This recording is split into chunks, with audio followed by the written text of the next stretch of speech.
여러분들 이건희 회장님이요 재산이 12조 5,900억이래. 12조 5,900억. 나는 12조도 필요 없어. 12조 뭐하러 필요해? 5천억도 난 필요 없어요. 그 끄트머리 900억만 있어도 좋겠어. 나 끄트머리 900억만 있어도 좋겠어. 그런데 그 900억도 필요 없어요. 쓰러져 누우면요 아무 의미가 없는 거예요. 돈이 아무리 많으면 뭐예요. 벤자민 플랭클린이라고 미국 독립선언서 쓴 사람이 이런 말을 해요. 재산을 잃으면 조금 잃은 거고, 명예를 잃으면 반을 잃은 거고, 건강을 잃으면 다 잃은 거다. 아파갖고 누우면요 아무리 돈이 많아도 소용없는 거예요. 물론 나는 이건희 회장님이 빨리 완쾌되길 바라요. 왜냐하면 누가 뭐라 그래도 한국의 제1의 기업을 세계에 내놓은 사람이에요. 그러니까 난 회복되길 바라요. 빨리. 그리고 회복돼서 제발 하늘나라 올라와. 다 이제 그런 사람들이 하늘나라 경험 많이 하잖아요. 하늘나라 이제 갔다 온 경험을 가지고 12조 5,900억을 다 나눠줬으면 좋겠어. 다 나눠줬으면 살아 돌아와서.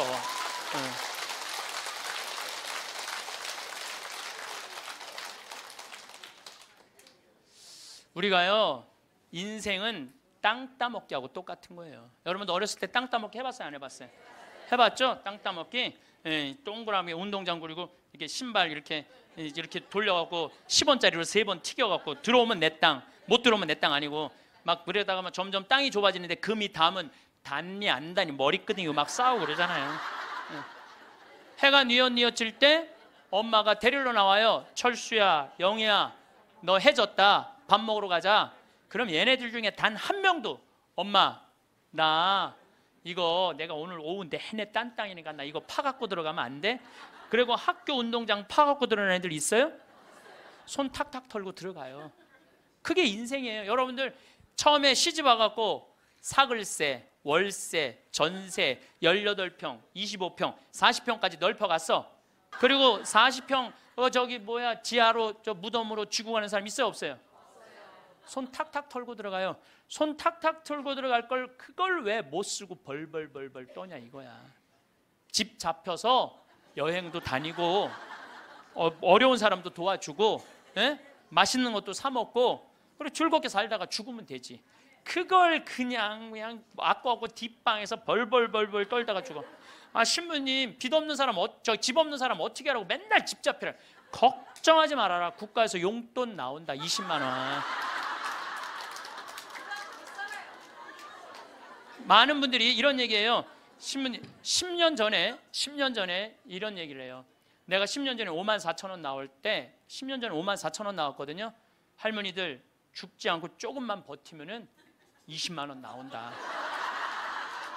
20만 원 나왔어요. 제가 다시 얘기합니다. 여러분들 이제 죽지 않고 좀만 10년만 더 버티면요 얼마 나오면 50만 원 나와요. 50만 원 나오게 돼 있어요. 그런데 문제는 돈이 나오고 안 나오고가 문제가 아니에요. 그 돈을 쓸 줄을 모르는 거예요. 나와도 그 돈 쓸 줄 모르고 벌벌벌벌 떨다가 자식 그거 모아갖고 뒷바라지 해주는 할머니들 많아요. 그리고 또 어떻게 버림받고 그런 할머니들 대한민국에 수도 없이 많아요. 그리고 인생 가슴 치면서 죽을 때 내가 왜 그렇게 살았을까 후회하는 할머니들 많아요. 그래서 죽을 때는 여러분들 3가지 갖고 가는 거예요. 추억 갖고 가는 거예요. 내가 인생을 어떻게 살았구나. 그 다음에 죽을 때 뭐 갖고 가? 선행 갖고 가는 거. 선행. 내가 살아서 불쌍한 사람 도와준 거. 그리고 죽을 때 뭐 갖고 가냐면 믿음 갖고 가는 거. 믿음. 이 3가지가 없는 사람은요 무슨 노잣돈 무슨 신발 3켤레 밥 3그릇을 갖고 가는 게 아니야. 추억이 없는 사람은 죽을 때 억울해서 못 죽어요. 선행이 없는 사람 죽을 때 불안해서 못 가요. 믿음이 없는 사람 그야말로 노잣돈이 없어서 못 떠나는 거예요.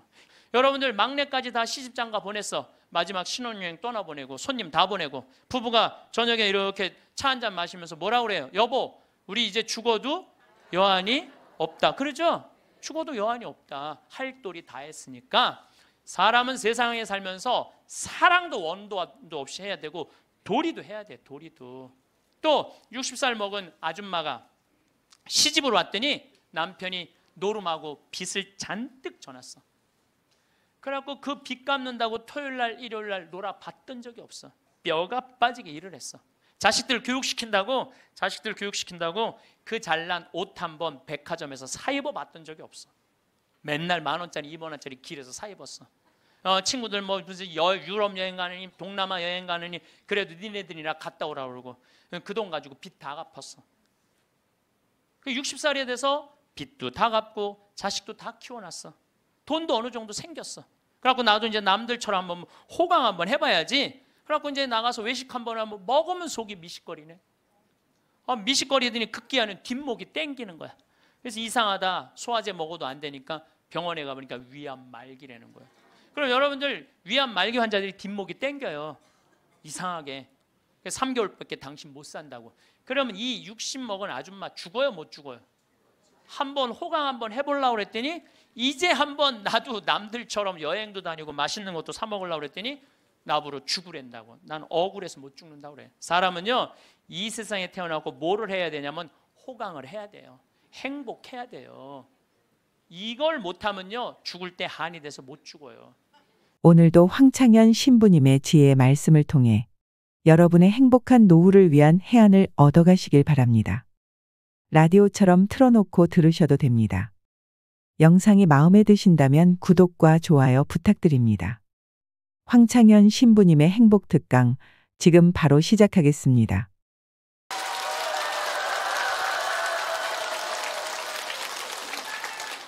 시작기도 하고 시작하겠습니다. 성부와 성자와 성령의 이름으로 반갑습니다.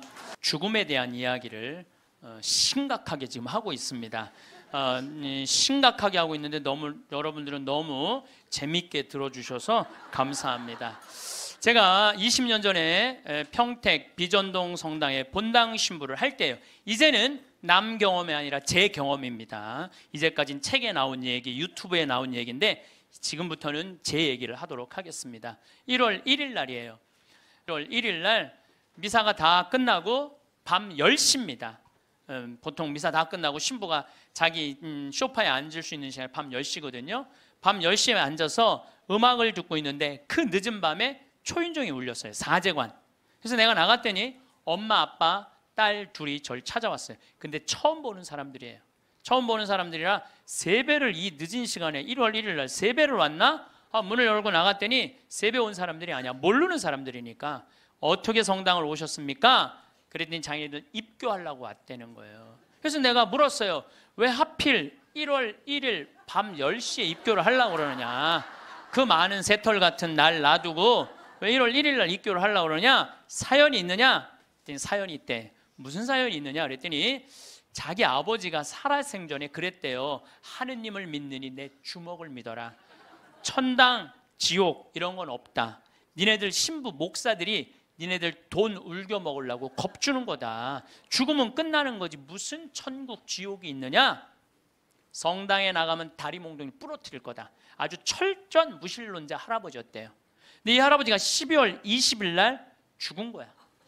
죽었는데 딱 죽었는데 저승사자가 까만 모자를 쓰고 까만 옷을 입은 저승사자 둘이 자기를 데리러 왔더래요. 자기는 아무것도 없는 줄 알았더니 까만 옷을 입은 사람이 자기를 끝도 없는 어둠으로 끌고 가더래요. 이게 죽었다가 살아 돌아온 사람들의 또 한 10% 정도는 어둠을 경험한다는 거예요.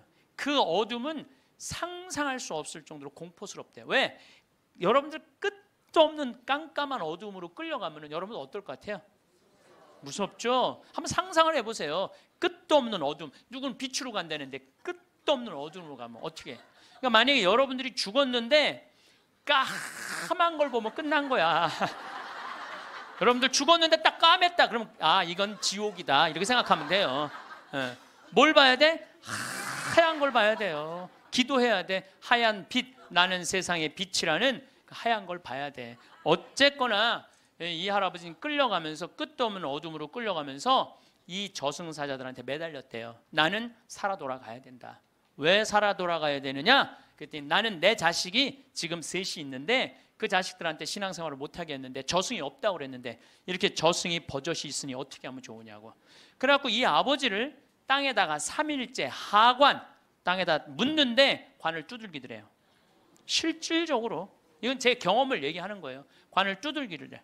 그럼 뚜껑을 열어보니까 죽은 아버지가 살아 돌아온 거야. 그야말로 죽은 아버지가 살아 돌아온 거야. 그야말로 죽은 아버지가 살아 돌아온 거예요. 여러분들 아까 내가 첫 시간에 계속 그랬죠.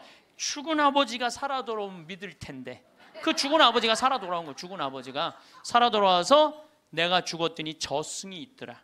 너희들 신앙생활 해라. 일주일을 살고 이 할아버지가 다시 죽은 거야. 그러니까 2번 초상을 치른 거죠. 2번 초상을 치르고 난 다음에 이 집안은 밤 10시에 날 찾아온 거예요.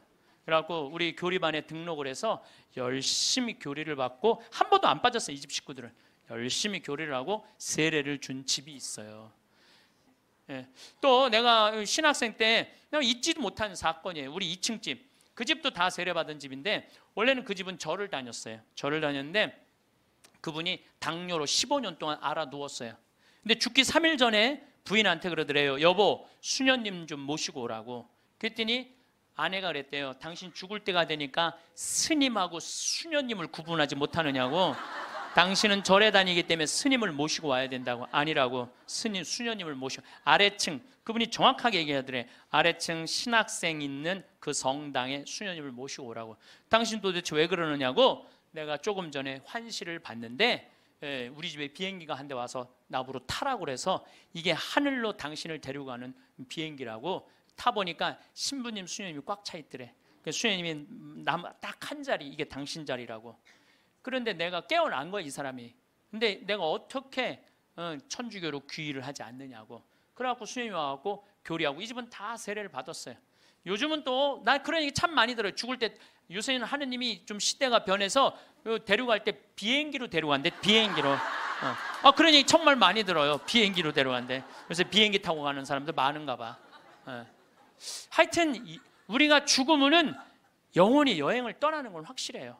제가 7년 전에 우리 생태마을에 암 환자가 많이 살고 있어서, 지금은 이제 암 환자들하고 안 살아요. 암 환자가 많이 살고 있는데 그 중에 글라라라고 있어요. 정말로 예쁘게 생겼어요. 얼굴도 예쁘고 마음도 예쁘고. 그 우리 생태마을에 그 암이 걸려서 왔는데도 우리 생태마을에 물건 팔 일이 있으면 거기 가서 그 이쁜 얼굴로 물건을 파는데 참 예쁘더라고. 더욱이 나를 향한 마음은 더 이뻤어.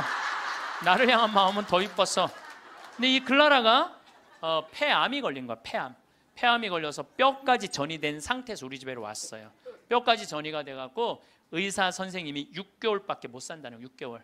근데 이 글라라 자매님은 소원이 있는 거야. 아들이 서울신학교 2학년을 마치고 군대에 갔는데 그 아들이 군대 제대하고 학부 3, 4학년을 마치고 대학원에 올라가고 3년을 더해서 신부 될 때까지 살아서 천미사 참여하는 게 소원이야. 천미사. 그러면 그렇게 살려면 7년을 더 살아야 되는데 6개월밖에 못 산다는데.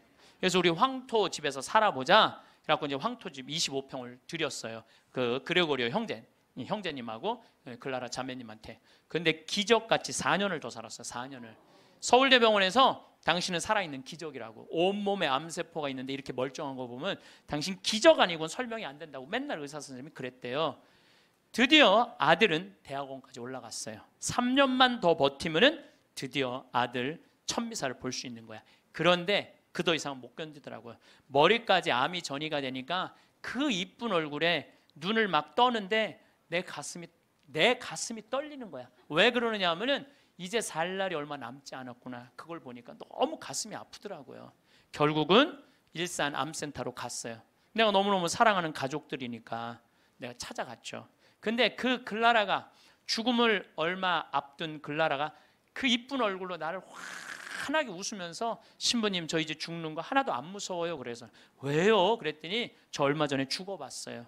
죽었는데 끝도 없는 꽃길이 펼쳐져 있더래요. 끝도 없는 꽃길이 펼쳐져 있는데 그러더래요. 이 길이 하느님, 예수님, 성모님 만나러 가는 길이라고. 그러니까 꽃같이 산 여자는 꽃길을 가나 봐. 꽃같이 산 여자는 꽃길을 가나 봐. 저는 확실히 그걸 믿어요. 왜냐하면 저도 강원도 평창에 살면서 마음이 참 좋아요. 생전 사람 미워할 일이 있어야지. 사람을 만나야지 사람을 미워하지. 사람을 만나야지. 거기 일어나 보면 아름다워. 요즘은 또 물안개 피는 계절이거든요. 강에 물안개 피면요 너무 아름다운 거야. 밤하늘의 별도 아름답고 이 단풍도 아름답고 그냥 여기에 감사의 꽃, 찬양의 꽃, 사랑의 꽃이 흘러 넘치는데 죽으면 당연히 꽃밭 갈겠지. 당연히. 난 그렇게 믿어요. 끝도 없는 꽃길을 가고. 근데 여러분들 이 세상을 진흙탕같이 산 사람은 어디 갈 것 같아요? 진흙탕길 가게 돼 있어. 여러분들 마음 안에 가시가 너무 많아. 남편 미워하는 가시, 시어머니 미워하는 가시, 자식 미워하는 가시, 본당 신부 미워하는 가시, 본당 수녀 미워하는 가시, 레지오 단장 미워하는 가시, 그냥 온몸에 가시가 돋아 있어. 누구 하나 걸리만 해라 찔러갖고 그냥 피를 버리라 별르고 있어. 이 사람 죽으면 어디 갈 것 같아요? 가시밭길 가게 돼 있어요. 그러니까 여러분들 죽어서 가시밭에 뒹굴르기 싫으면은 지금 내 마음 안에 있는 가시 빼내야 돼, 빼내지 말아야 돼? 누구를 위해서? 그러니까 여러분들 남을 용서하는 게 기분 나쁜 게 아니에요. 남을 용서하는 거는 나를 위해서 용서하는 거야. 그 사람을 위해서 용서하는 게 아니고. 그러니까 다 가시를 빼고 마음 안에 사랑의 꽃, 용서의 꽃, 희생의 꽃, 감사의 꽃, 찬양의 꽃이 있어야 돼. 근데 뭐 여기 많은 교우들 중에 신부님 좀 미워서 죽게 자랑이 아니에요. 그게 나 곧 가시밭길 뒹굴로 준비돼 있어요. 그 얘기하고 똑같은 거예요.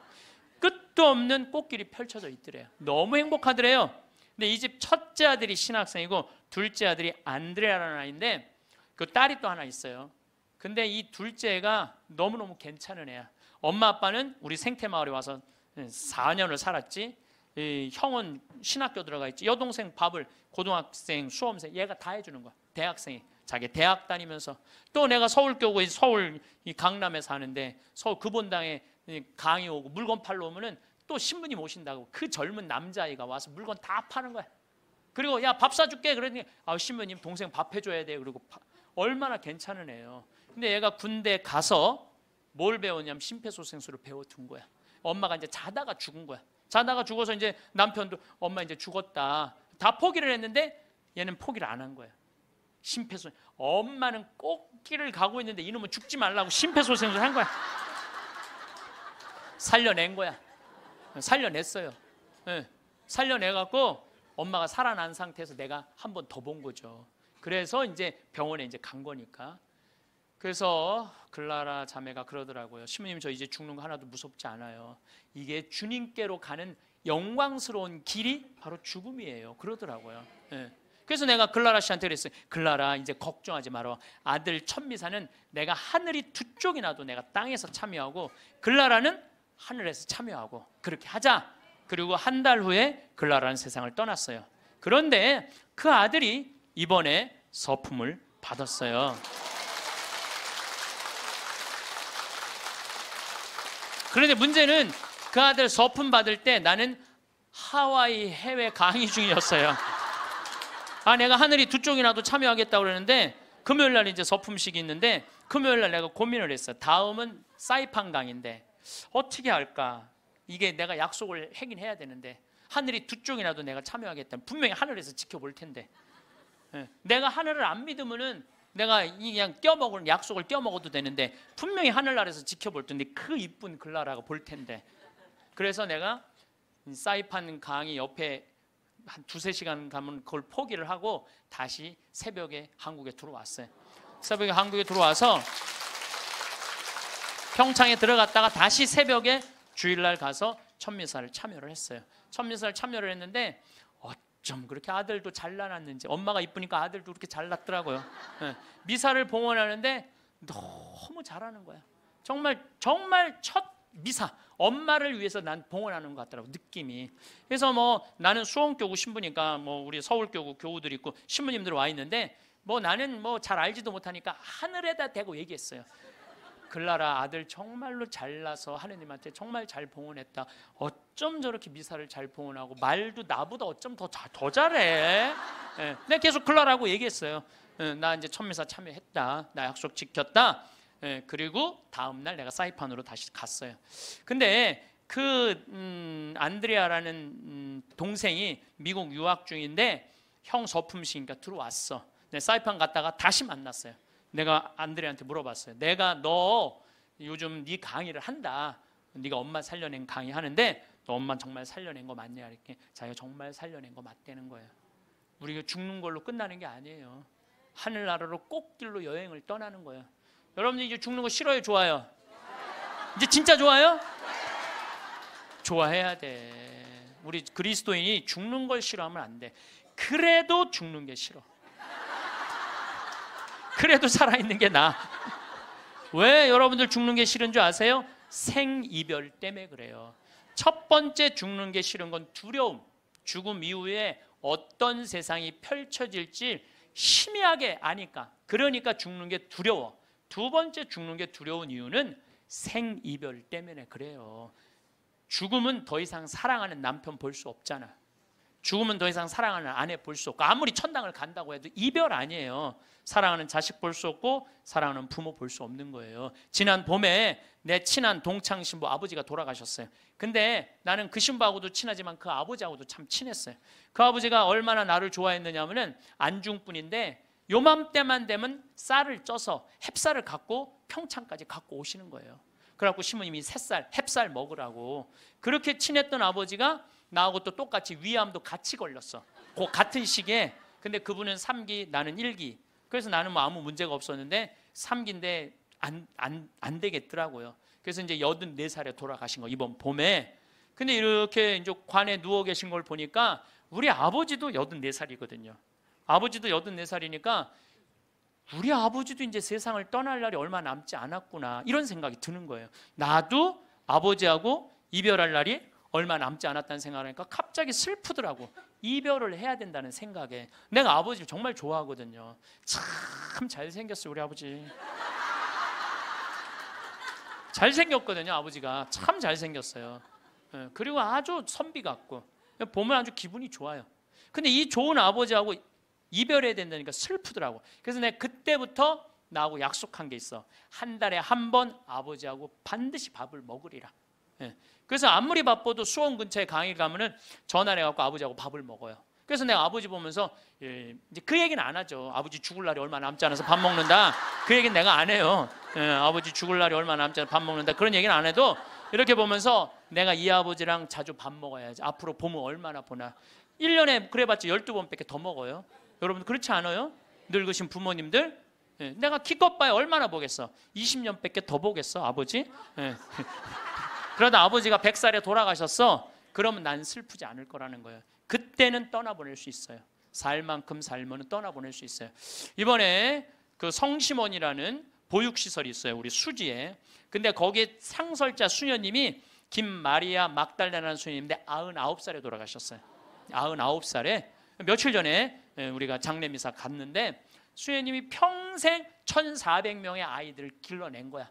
그 수녀님이 1400명을 길러내고 신부를 그 보육시설에서 5명을 만들어냈어. 신부를.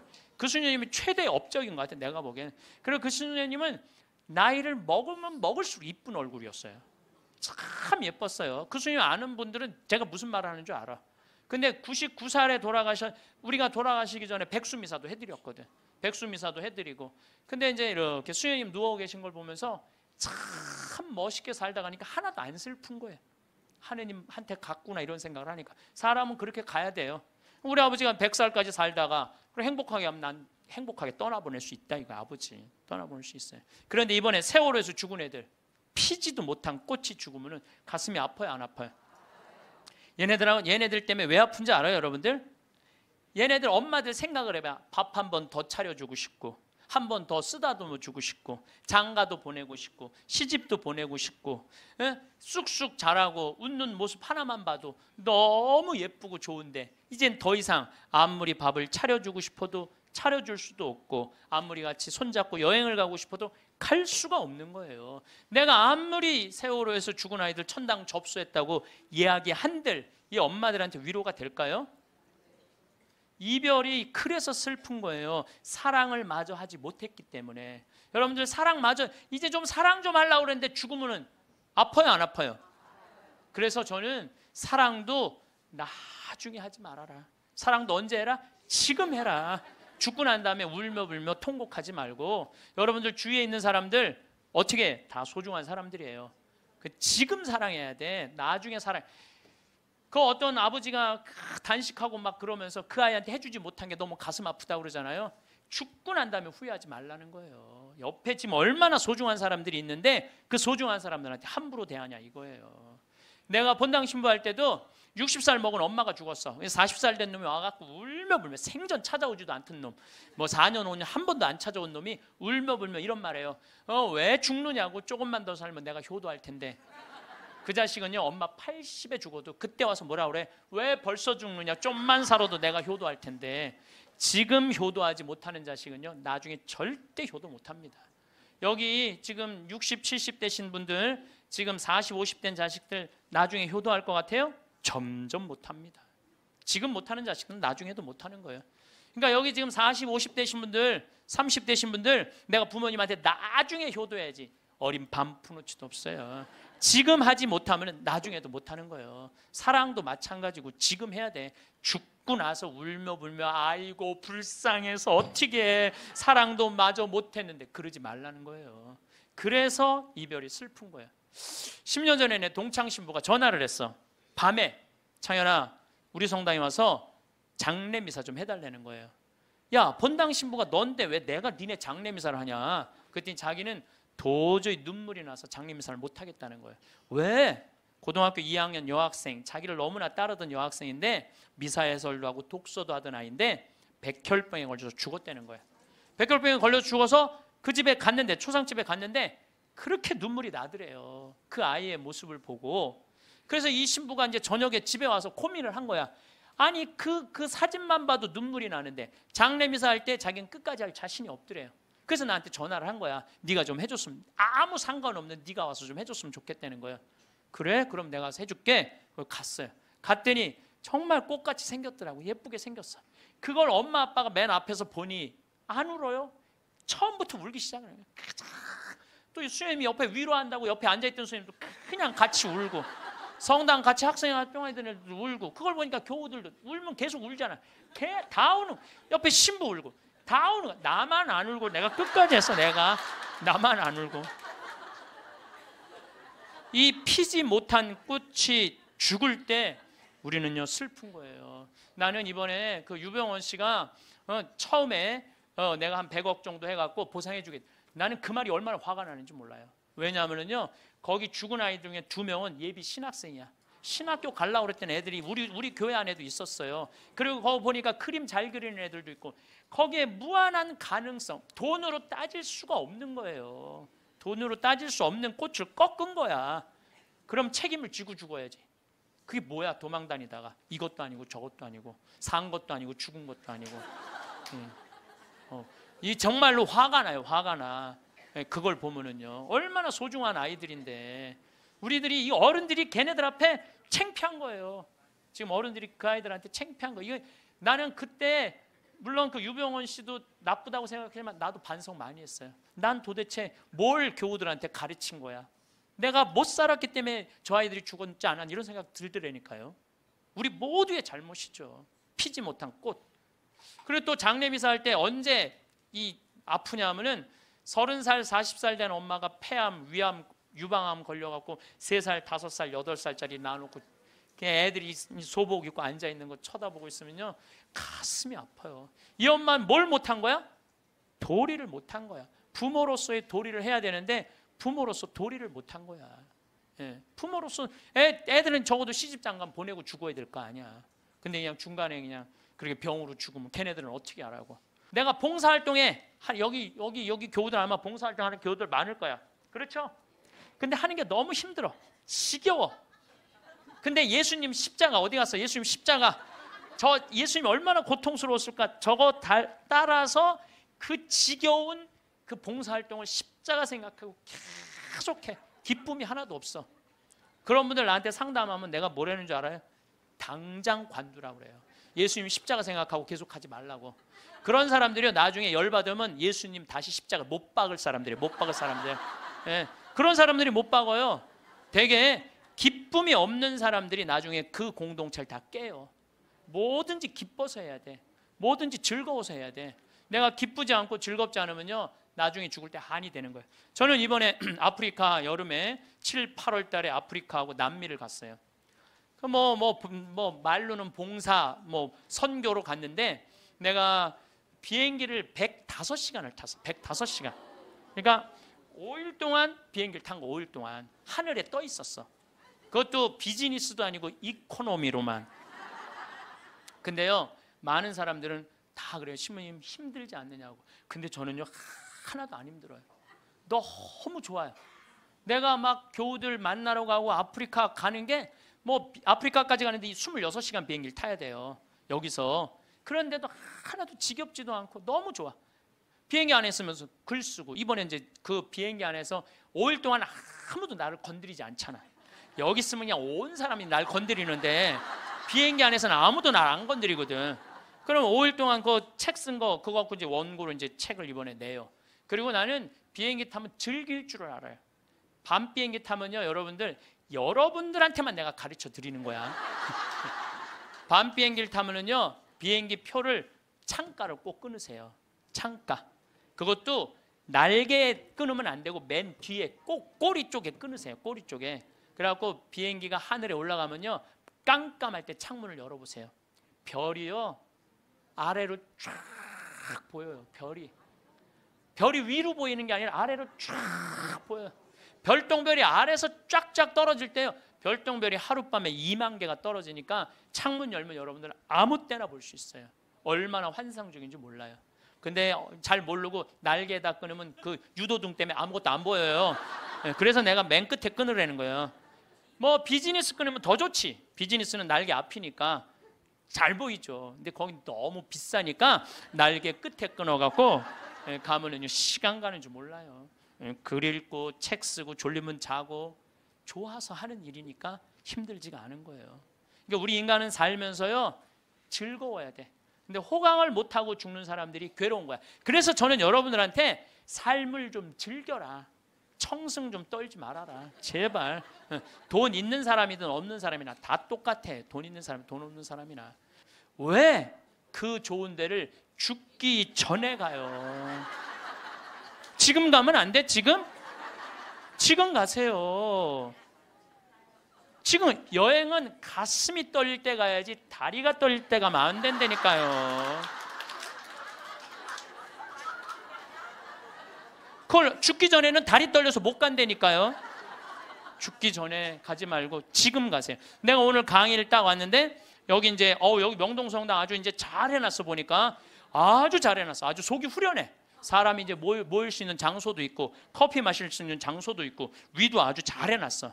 근데 이제 지하 1층 강당에 갔는데 저기 우리 경비하는 아저씨 한 분이 딱 나를 와서 손을 딱 잡는 거예요. 신부님 너무 감사하다는 거예요. 그래서 제가 뭐가 감사합니까? 신부님 말씀대로 내가 가슴이 떨릴 때 저기 막 콤포스텔라 스페인 그거를 40일 동안 걸었다는 거예요. 40일 동안 신부님 말대로 집 잡혀서 갔다 왔다는 거예요. 집 잡혀서.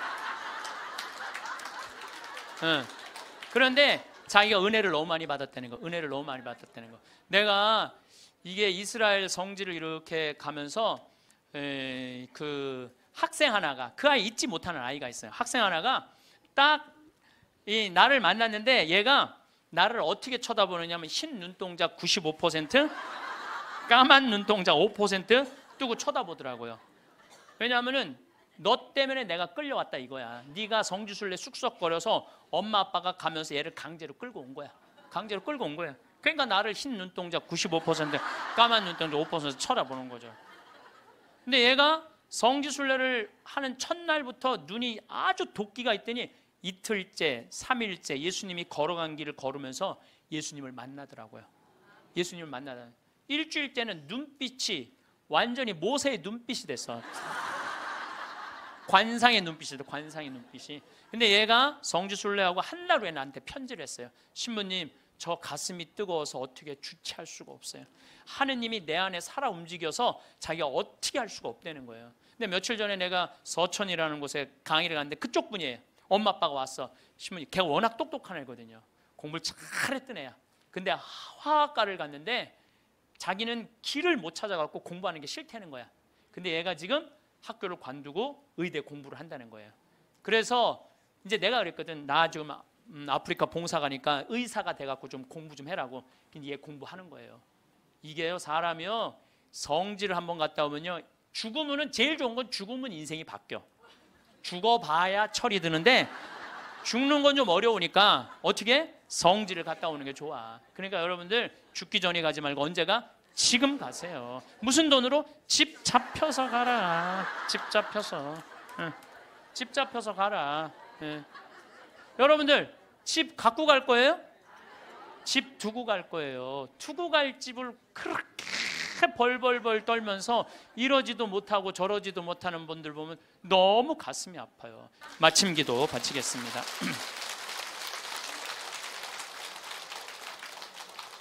이 구상 시인이 우리 맨날 노벨상 받니 안 받니 그랬는데 참 이 시를 죽음에 대한 시인데 너무 재밌게 썼어요. 그래서 여러분들 기도하면서 한번 들어보시면 좋겠어요. 성부와 성자와 성령의 이름으로 아멘. 흰 혼이불에 덮여 엠브론스에 실려간다. 밤하늘이 거꾸로 발밑에 들이우며 죽음의 아슬한 수렁을 짓는다. 이채로 굳어 뻗어진 내 송장과 사그라져 앙상한 내 해골이 떠오른다. 돌이켜보아야 차고투성이 한평생 영원한 동산에다 꽃 피울 사랑커녕 땀과 눈물의 새싹도 못 지녔다. 이제 허둥대자 부질없는 노릇이지. 아버지, 저의 영혼을 당신 손에 맡기나이다. 신용만 했지 옳게 섬기지 못한 그분의 최후 말씀을 부지중 외우면서 나는 모든 상념에서 벗어난다. 또 숨이 차온다. 황창현 신부님은 지금 당장 행복해지는 인생을 살라고 하십니다. 나중으로 미루다 후회한 경험들, 여러분들도 있으실 텐데요. 길어봤자 100년 남짓 살다 가는 인생. 살아있는 동안이라도 하고 싶은 거, 먹고 싶은 거 다 하시는 인생을 사셨으면 좋겠습니다. 여러분, 나이 들수록 점점 빛나는 사람은 무엇이 다를까요? 다음 6가지 문항 중에서 본인에게 해당되는 문항을 선택해 보시기 바랍니다. 첫째, 다양한 거리를 두는 친구 관계를 맺는다. 둘째, 지금의 내 나이를 아끼고 사랑한다. 셋째, 일과 삶 관계에서 내 가치관대로 산다. 넷째, 새로운 것에 대한 호기심이 있다. 다섯째, 머리를 계속 쓰면서 뇌 건강을 지키려고 노력한다. 여섯째, 노년에 필요한 건강 지식을 습득하고 있다.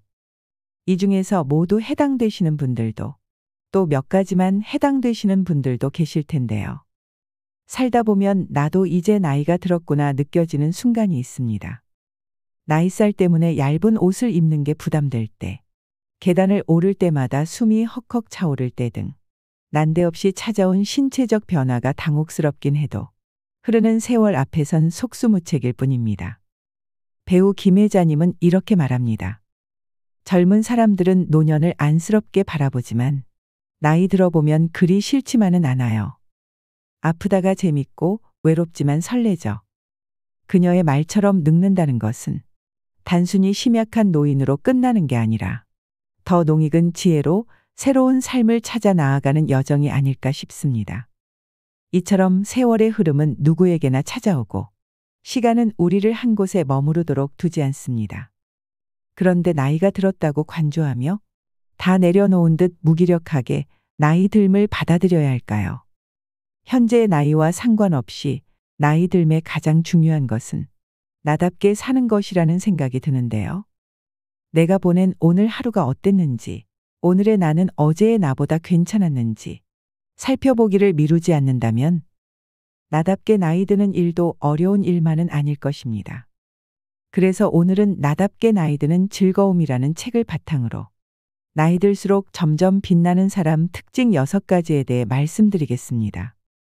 타이베이 의과대학 교수로 30년 넘게 일하며 치매 치료의 최고 권위자인 할머니 의사 류슈즈도 노년에 접어들어 허리 수술, 백내장 수술, 유방암 수술을 받으며 노화를 온몸으로 경험하게 되었습니다.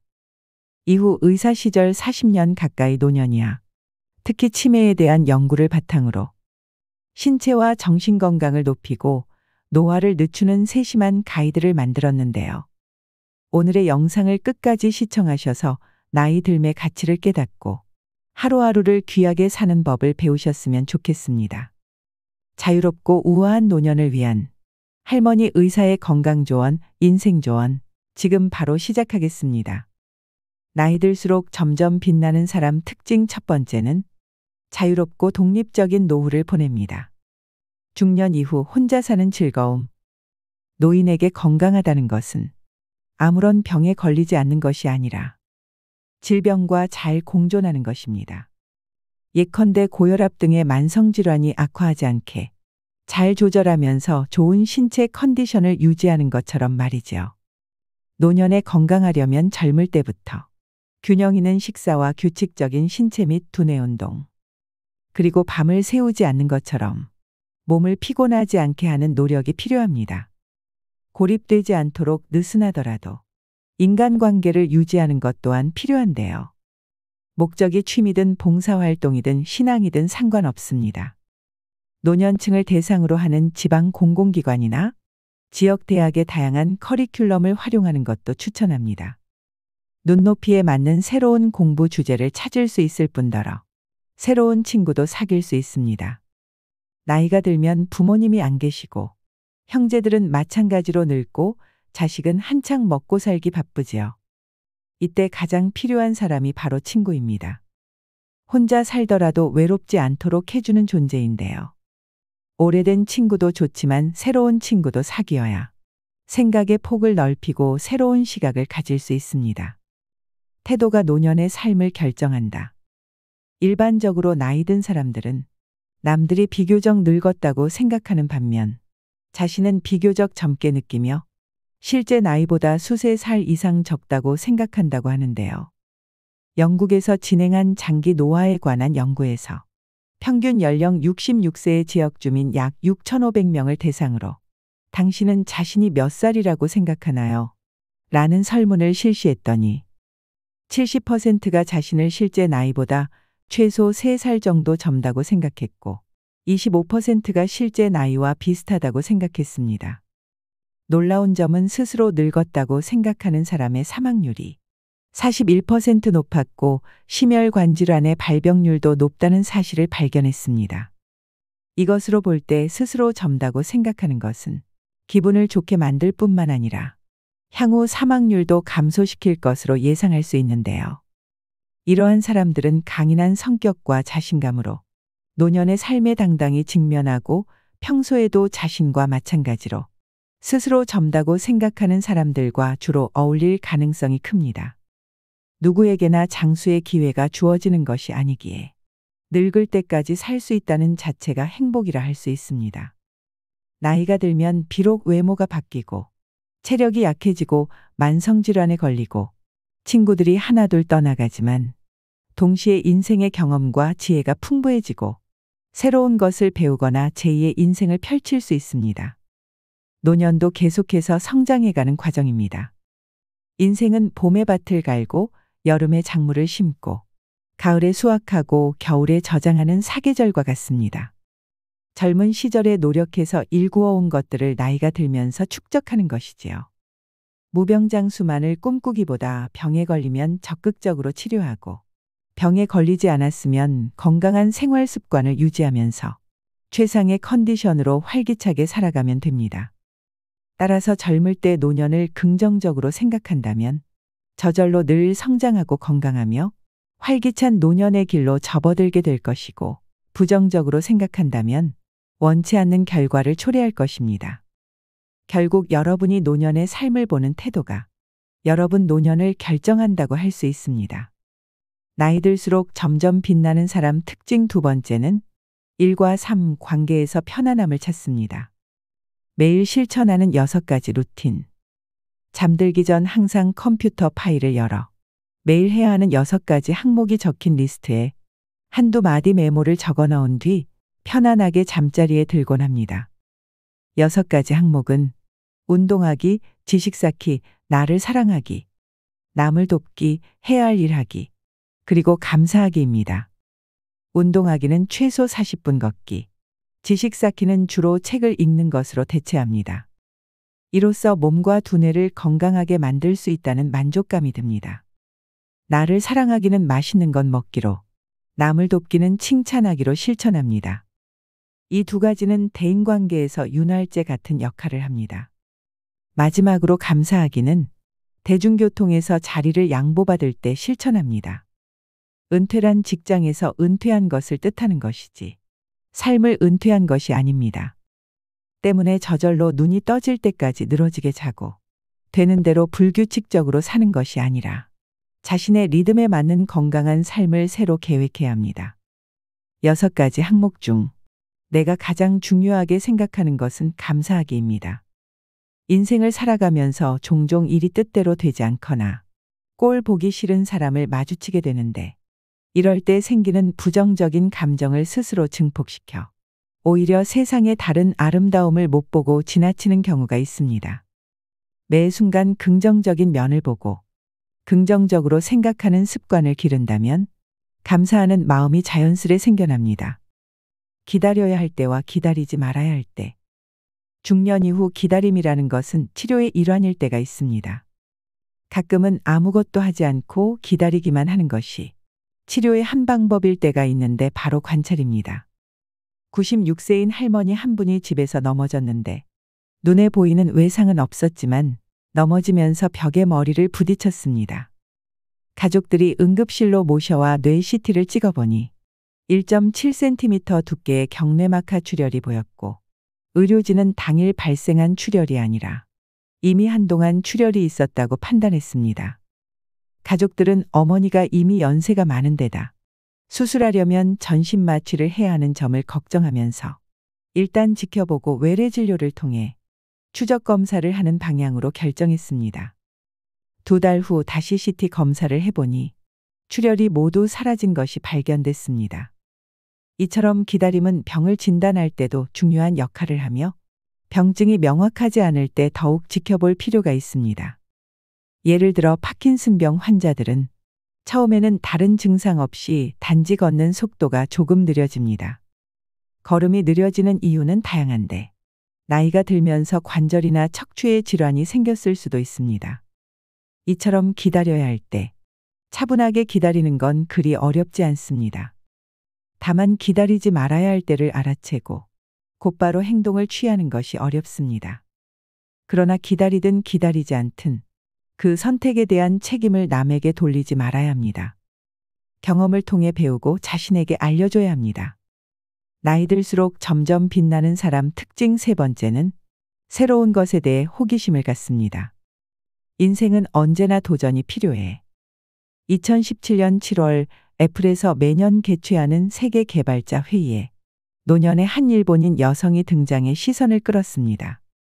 애플의 팀 쿡 CEO가 직접 인터뷰에 나서 전 세계적으로 화제가 된 이 여성의 이름은 와카미야 마사코.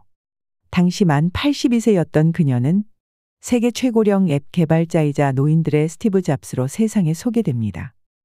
마사코는 노인들도 즐길 수 있는 스마트폰 게임이 있었으면 좋겠다는 생각을 하게 됐고 그런 걸 대신 만들어줄 사람이 없으니 자신이 해보자 마음먹었습니다. 그리고 6개월간 코딩을 공부하며 노인들을 위한 스마트폰 게임의 피나단을 출시했습니다. 환갑에 처음으로 컴퓨터를 구입할 정도로 컴퓨터와 무관한 삶을 살았던 그녀가 전 세계가 주목한 앱 개발자가 된 것입니다. 그녀는 아이패드로 고전 악기 연주를 배우고 엑셀로 자신만의 액세서리를 디자인하며 페이스북으로 친구를 사귀고 구글 번역기를 들고 자유여행을 떠나는 등 우리가 상상하는 노년의 삶과는 많이 다르게 삽니다. 그 비결은 무엇일까요? 바로 왕성한 호기심으로 무장하고 하고 싶은 일을 찾아서 뛰어드는 것입니다. 그녀는 흥미있는 일이나 해보고 싶은 일을 발견하고도 이 나이에 시작한들 사람들이 비웃으면 어쩌지 하는 식으로 자기 의지 이외의 요인 때문에 주저하고 포기하는 사람들이 안타깝다고 말합니다. 그녀는 꼭 잘해야 할 필요 없다고 그런 생각을 버리고 어떻게든 한 발 앞으로 나아가 보라고 몇 살이 되었든 누구나 스타트라인에 설 수 있다고 말합니다. 서두르지 않고 느긋하게 자신에게 소소한 즐거움을 주는 일을 하나씩 추구하다 보면 나이와 상관없이 자신의 삶을 조금씩 윤택하게 바꿀 수 있다고 말입니다. 나이 들수록 점점 빛나는 사람 특징 네 번째는 건강하고 재미있게 삽니다. 여행이 심장 건강에 좋은 이유. 여행을 가서 매일 걷는 것도 아주 좋은 운동이 됩니다. 45세 64세의 심장 질환이 없는 여성 749명을 대상으로 20년간의 추적 조사를 진행했는데 휴가를 자주 가지 않는 것도 심근경색의 위험인자 중 하나로 밝혀졌는데요. 이는 특히 가정주부에게서 가장 뚜렷하게 나타났습니다. 6년마다 혹은 6년 이상의 간격으로 휴가를 가는 가정주부가 심근경색에 걸릴 확률이 매년 최소 2번 이상 휴가를 가는 사람의 2배로 나타났습니다. 이 외에도 심혈관 위험인자를 가진 남성 13,000명을 대상으로 추적 조사를 진행한 결과 9년 뒤 휴가를 자주 가는 사람이 심혈관 질환으로 사망할 확률이 휴가를 자주 가지 않는 사람보다 무려 29%가 낮다는 사실이 밝혀졌습니다. 이처럼 연구진은 휴가가 스트레스를 해소해 심장병으로 인해 사망할 위험을 낮춰준다고 추정했습니다. 여행은 단지 아름다운 풍경을 즐기는 것만이 아니라 알게 모르게 다리 힘을 길러주고 머리도 계속 쓰게 하며 심혈관 질환 위험을 낮춰주는 역할을 합니다. 시간, 체력 그리고 경제력 이 3박자가 맞아떨어진다면 가능한 여행을 많이 하라고 권하고 싶습니다. 몸과 머리는 바쁘게, 마음은 편안하게. 노년층에게 있어 많은 돈이 들지 않고 언제 어디서든 혼자서 할 수 있는 운동이 바로 걷기인데요. 체력이 좋을 때는 친구들과 등산을 하거나 혼자 조깅을 하고 점차 나이가 들면 언덕길, 공원 오솔길을 걷습니다. 비가 올 때 너무 춥거나 더울 때는 대형 쇼핑몰 같은 곳을 거닐어도 좋습니다. 매일 전통시장을 들르는 것도 좋은 방법입니다. 무엇이든 꾸준하게 걷기만 한다면 건강에 큰 도움이 됩니다. 규칙적인 운동은 기분을 좋게 하고 수면의 질을 높여줄 뿐만 아니라 균형 감각을 키워주어 덜 넘어지게 합니다. 고혈압, 당뇨병, 유방암, 치매 등 만성질환에 걸릴 확률 및 사망률을 낮춰주는 것은 물론이지요.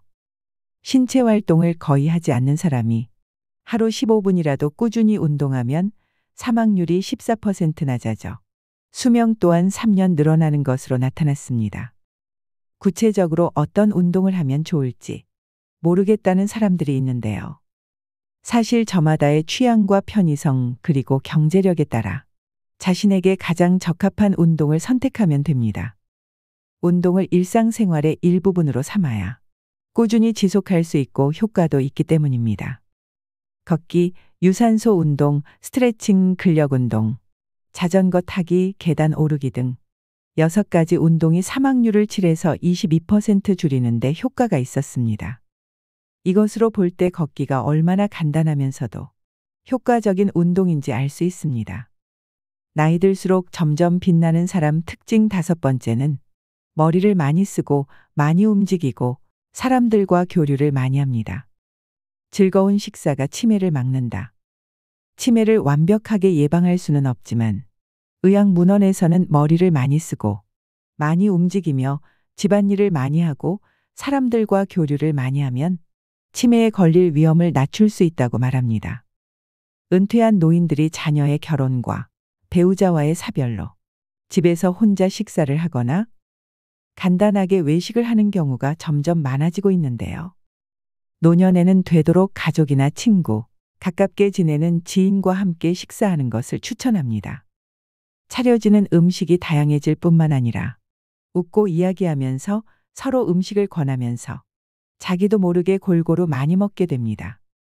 음식 투정하는 아이도 학교 식사 시간에 다른 아이들이 먹는 모습을 보면 저절로 밥을 먹게 됩니다. 이처럼 식욕은 서로 전염되기 마련입니다. 저는 60세부터 70세까지가 인생의 황금기라고 생각합니다. 은퇴를 해서 경제적으로 안정되고 자녀들도 독립해서 자유로울 뿐 아니라 신체 능력은 아직 쓸만해서 여기저기 다니기에도 수월합니다. 이때 잘 맞는 친구를 만나 자주 밥을 같이 먹는 루틴을 가지면 좋습니다. 심신 건강에 도움이 될 뿐만 아니라 함께 늙어갈 친구와 함께이니 치매를 예방하는 가장 즐거운 방법임이 틀림없습니다. 치매를 예방하려면 엄마 말을 들어라. 미국의 한 연구에서 치매를 앓고 있지 않은 약 20만 명을 대상으로 추적 조사한 결과 알츠하이머병 유전자가 있는 고위험군이라도 좋은 생활 습관을 가지고 있다면 발병률을 32% 낮출 수 있다는 것이 드러났습니다. 뻔한 말 같지만 좋은 생활 습관은 알츠하이머병을 예방하는 가장 좋은 방법이며 이러한 습관을 하루라도 빨리 가질수록 더 좋습니다. 인간의 뇌는 쓸수록 진화하고 안 쓸수록 퇴화합니다. 책 읽기, 신문 보기, 글쓰기, 노래 부르기 혹은 악기 연주하기 등은 모두 인지 기능을 많이 사용하는 활동입니다. 운동을 하고 싶다면 부담 갖지 말고 자신이 좋아하고 자신에게 맞는 운동을 찾아 꾸준히 하면 됩니다. 수영, 하이킹 등을 하거나 하루에 최소 40분씩 걷는 것처럼 말이지요. 정서적으로 안정을 유지하는 것 또한 중요합니다. 동호회, 자원봉사 혹은 종교활동에 적극적으로 참여해 사람들과 자주 교류하면 외롭거나 우울하지 않습니다. 흔히 말하는 지중해식 식사도 도움이 됩니다. 채소, 과일, 콩류, 견과류, 그리고 올리브 오일을 많이 섭취하셔야 됩니다. 이러한 방법들이 왠지 매우 익숙하지 않으신가요? 바로 어릴 때 늘 듣던 어머니의 잔소리와 같은데요. 의학문헌을 열심히 읽어본 후에야 알츠하이머병을 예방하는 방법이 다름 아닌 엄마 말을 잘 듣는 것이었다는 사실을 깨닫게 됩니다. 나이 들수록 점점 빛나는 사람 특징 6번째는 노년에 필요한 건강 지식을 습득합니다. 노년의 다이어트, 똑똑한 식습관은 무조건 적게 먹는 방법은 성공하더라도 요요가 오기 쉬운데요. 먹더라도 똑똑하게 먹어야 합니다. 뇌를 속임으로써 뇌가 포만감을 느껴 저절로 적게 먹게 되고 결국 목표 체중에 도달할 수 있는 방법 2가지가 있습니다. 첫 번째는 밥 먹기 30분 전에 먼저 과일이나 과자 등으로 배를 살짝 채우는 것입니다. 음식이 들어간 지 30분이 지나면 혈당이 올라가서 배고픔을 느끼지 않습니다. 이때 식사를 하면 자연스럽게 과식을 안 하게 되고 체내 인슐린도 비교적 안정됩니다.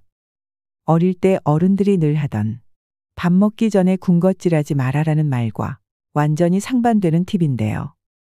어릴 때는 성장을 위해 밥을 충분히 먹어야 키가 크지만 어른이 된 후에 밥을 지나치게 충분히 먹으면 몸은 그저 가로로만 자라기 때문입니다. 2번째는 천천히 꼭꼭 씹으셔야 합니다. 음식물이 구강 내에 오래 머무를수록 뇌는 음식물을 크게 인식하고 포만감을 느껴 결국 많이 먹지 않게 됩니다. 얼마나 오래 씹어야 할까요? 삼각김밥 하나를 먹는다 치면 최소 10분 이상 들여야 합니다. 평소 혼자 식사할 때는 한 입 먹을 때마다 스마트폰 혹은 3분 정도 TV를 시청해도 좋은데요.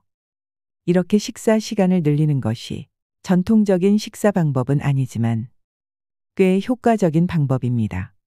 산다는 건 좋은 거지 수지 맞은 장사잔소. 가수 김국환님의 타타타의 가사 일부인데요. 이처럼 살다 보면 즐거울 때도 있지만 그렇지 않은 날도 많습니다. 노후에는 내가 살고 싶은 대로 내가 원하는 삶을 사는 것이 더할 나위 없이 행복해지는 길일 것입니다. 나이가 들어가고 있는 자신을 받아들이고 내가 무엇을 원하는지 내면의 소리에 집중하셔야 합니다. 자기 자신을 받아들이는 순간 인생의 쇄신과 갱신이 자연스럽게 일어납니다. 그렇다고 이 모든 것을 숙명처럼 받아들이며 자신을 방치하라는 말은 아닙니다. 그냥 있는 그대로의 나로 살아가되 자신에게 내재된 미를 발견해내고 그 나이에 맞는 고유한 매력을 하나하나 찾아간다면 나이 듦을 좀 더 편안하게 받아들일 수 있습니다. 계속해서 나다움을 찾고 소소하지만 즐거운 것들을 해나가며 나다운 삶을 그려가는 일은 노년기에 가장 중요한 일입니다. 그때야 비로소 진짜 나를 마주할 수 있고 지혜롭게 나이 들 수 있기 때문인데요. 가끔은 세월의 흐름 속에서 달라져가는 나의 몸과 마음이 조금은 원망스러울 때도 있겠지만 지금의 변화를 즐겁게 받아들여 보는 건 어떨까요? 지금의 나와 사이좋게 지내며 함께 걸어갈 때 더 자유로운 삶을 살 수 있을 테니 말입니다.